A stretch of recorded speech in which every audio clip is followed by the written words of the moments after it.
If you're a student that still doesn't know when to use the present perfect, in this video, I've got 3 scenarios where you can use present perfect in a business context. Hi, my name is Chris. I'm an ex-finance manager, but now I'm a business English coach that helps professionals take their English to the next level. In this video, I'm going to explain the 2 fundamental principles you need to understand before you start using the present perfect. Then we're going to go through 3 of the most common scenarios you're going to use present perfect in a business context. And lastly, I'll answer some of the most common questions that my students ask me when it comes to present perfect. Let's talk about our fundamental principles. The first thing we need to know is the name present perfect is actually horrible. Why? Because it's actually something that happens in the past, and it's not perfect either. It's actually very inconsistent and confusing. I believe a better name for present perfect, and the way you should think about the present perfect, is the name unimportant past. Why? Because it's an action that happened in the past, and when it happened is unimportant. Our second fundamental principle when we're talking about the present perfect is that we can never mention finished time. What's finished time? Finished time is last year, yesterday, last week. So whenever we mention finished time, we cannot use the present perfect. Let's take a look at some examples here. I have finished yesterday. I have sent the email last week. In both cases, they're incorrect. Why? Because we mentioned finished time. If we want to mention finished time, we need to use the simple past. We would say, I finished yesterday, or I sent the email last week. If we want to use the present perfect, we simply say, I have finished, or I have sent the email. Interestingly, you can't use the present perfect when the time is implied either, okay? So what does implied time mean? Implied time means, although no one said when it happened during the phrase, we both know when it happened, okay? So let's imagine it's Monday morning, you're in the office, and your colleague comes up to you and he says, oh, how was the weekend? And you reply, oh, I've been to the cinema, I have played with my kids. You would be incorrect, okay? Why? Because it is implied time. We both know when it happened. It happened on the weekend. So in this case, you would reply using the simple past. I went to the cinema and I played with my kids. And so that's it. That's our 2 fundamental principles before we start using the present perfect. Firstly, should be called unimportant past. And secondly, we can never use the present perfect when we mention finished time or the time is implied. Our first scenario where we can use present perfect in a business context is when we want to talk about the status of something. So if you want to ask your colleague if a task is finished or not, you could ask something like, have you finished the report? Has he sent the contract to the client? Has he signed everything? This is a great opportunity for you to use the present perfect. So let's imagine a scenario where it's Monday morning and your boss calls you into his office and you've got to give a status update on a project you're working on. All right, so this project is going to have multiple tasks, okay? And you want to tell him if it's finished or not, and he's going to ask you if something is finished or not. So his first question is, have you received all the information you need? And you reply, the commercial team hasn't sent it yet. And then he asks, have you sent them an email to follow up? And you respond by saying, I haven't. I will send them an email after this meeting. The sales and marketing team have completed all the forms, which I'm happy about. I also spoke with finance on Thursday, and she said I should receive everything by the end of the day. So let's just break down this dialogue a little bit and remember our structure for when we use the present perfect, okay? So if we're going to ask a question, we need to have or has, depending on the subject, plus our subject, plus our past participle.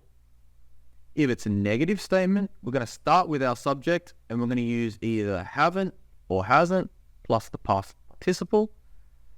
And when we want to answer a question using the present perfect, we either say, no, I haven't, or yes, I have. When we want to make a positive statement, we say subject plus have or has plus the past participle. It's interesting in this last sentence, I also spoke with finance on Thursday. Why didn't I say I have also spoken with finance on Thursday? Give you 3 seconds to answer. We use the simple past because we mentioned finish time Thursday, okay? So if I wanted to use the present perfect in this last line, I would have said, I have also spoken with finance and she said I should receive everything by the end of the day, okay? So when I use the present perfect, I took out the finish time being Thursday. One question my students always ask after I give that class is this: can I use the simple past when I'm talking about status? And the answer is yes, you can, but try and use the present perfect. Why? Because repetition equals retention. Trying to use the present perfect as much as you can will start to make it sound more natural, and it'll also give you an opportunity to use the past participle, which often students ignore because they just love using simple past all the time. So when you're in the office and you want to ask if a task is completed, use the present perfect. Just remember, do not mention finished time. Our second scenario where we can use present perfect is when something happens multiple times in the past. So I could say something like, I have been to France 6 times. I have seen that movie many times. I have had 4 cups of coffee. Whenever we want to say that something happened multiple times in the past, it's a great opportunity for you to use the present perfect. So let's go back to our scene before and imagine that now it's Tuesday morning, the day after we had our first status update. And your boss asks you, have the commercial team sent the information you need? And you say, no, I have sent them 3 reminder emails and I have called them 4 times to remind them, but I still haven't received anything. So we can use that to give a little bit more emphasis as well, to stress that something has happened multiple times in the past. Before I give you the third scenario, please hit the subscribe button and help me share this content with anybody you think would benefit from understanding when we can use present perfect in a business context. Our third scenario is when we want to talk about an experience. So what do we mean by experience? Experience is something memorable or different, something that just doesn't happen in our daily routine.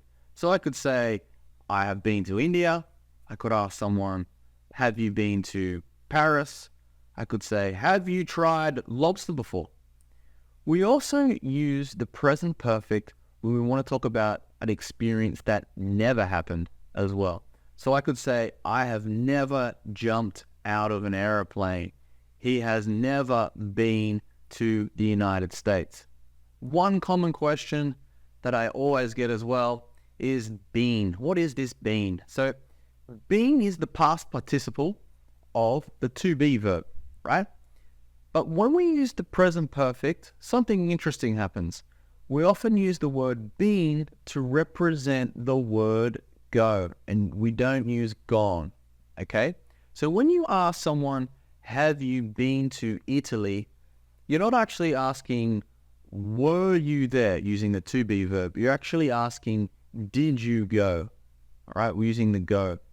And that's why when we say, have you been to Italy, we use the preposition to and not in, because we use the preposition to with the verb go, and that's what this been represents here, represents go. So when we talk about experiences in a business context, you're going to use it when you meet someone for the first time and you want to know the person, you want to know what they've done in the past, you want to build a relationship, build some rapport, and you're just going to ask them questions and tell them a little bit about yourself. So let's look at this dialogue here.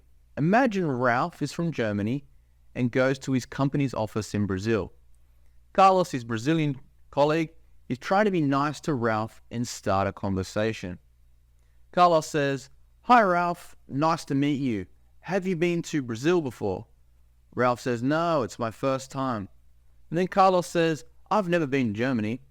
And then asks, "Have you tried Brazilian food?" And Ralph says, "Yes, we went to a Brazilian barbecue restaurant last night. It was great." You notice here we used the simple past because we mentioned finished time. Then Carlos asks, "Have you heard of the soccer player Neymar? He's from here." And then Ralph says, "Yeah, he's one of my favorite players." If you want a list of the most common questions you could ask someone when you meet them for the first time, there's a link here in the description that you can download for free. Another common question I get asked is, when do I use have gone? So I mentioned before, we often use have been in the present perfect to represent the verb go. But what's the difference between saying have been and have gone? So you know the question, why do I say have you been to Italy and not have you gone to Italy? Okay, so there is a difference, and the difference is this. When you say I have gone to Italy, it means you went to Italy and you are still there. When you say I have been to Italy, it means you went there and then you're back to where you are now. Okay? It's like when you say I have gone to the supermarket. If you tell someone I have gone to the supermarket, it means that you went to the supermarket and you are still there at the supermarket. If you say I have been to the supermarket, you're telling the person that you already went to the supermarket and now you're at home. And so that's it. That's our 3 scenarios where we can use present perfect in a business context. We're going to use it when we want to know about the status of something. We're either asking or explaining. We're going to use it when we talk about something that happened multiple times in the past. And lastly, to talk about experiences. So when we're meeting someone for the first time and we want to know more about them, trying to build rapport, strengthening relationships, we're going to use present perfect. I've got a link in the description below with a list of questions you can ask about experiences in the present perfect. So the next time you know you're going to be meeting that person from overseas that's come to your country, you can have a list of questions prepared to ask them. If you liked the video, please click subscribe and share with your friends that are still unsure when to use present perfect.